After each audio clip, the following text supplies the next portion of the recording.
ఇండస్ట్రీలో చిరంజీవి గురించి మనం ప్రత్యేకంగా చెప్పాల్సిన పని లేదు. ఎందుకంటే ఆయన సాధించిన విజయాలే ఆయన గురించి మనకు చాలా గొప్పగా ఆయన్ని పరిచయం చేస్తాయి.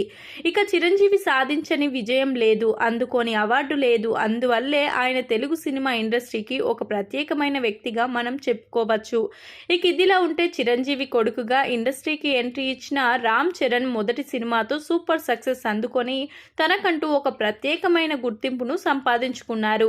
ఇక ఇదిలా ఉంటే ఇలాంటి క్రమంలోనే ఆయన రెండవ సినిమా అయిన మగధీర సినిమాతోనే భారీ బ్లాక్ బస్టర్ హిట్ కొట్టడమే కాకుండా ఇండస్ట్రీ హిట్ కూడా కొట్టాడు.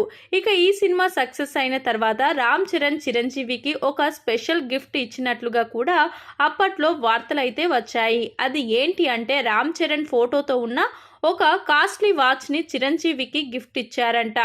తనకు ఈ స్టార్డమ్ రావడానికి ముఖ్య కారణం చిరంజీవి గారే కాబట్టి అతనికి తన తీపి గుర్తుగా ఇచ్చినట్లుగా తెలుస్తుంది.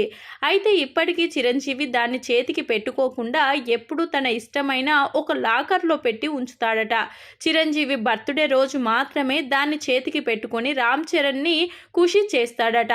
అలా చిరంజీవి అంటే రామ్ చరణ్కి చాలా ఇష్టం ఉందనే చెప్పాలి. ఇక ఇదిలా ఉంటే రామ్ చరణ్ ప్రస్తుతం శంకర్ డైరెక్షన్లో గేమ్ చేంజర్ సినిమా చేస్తున్నారు.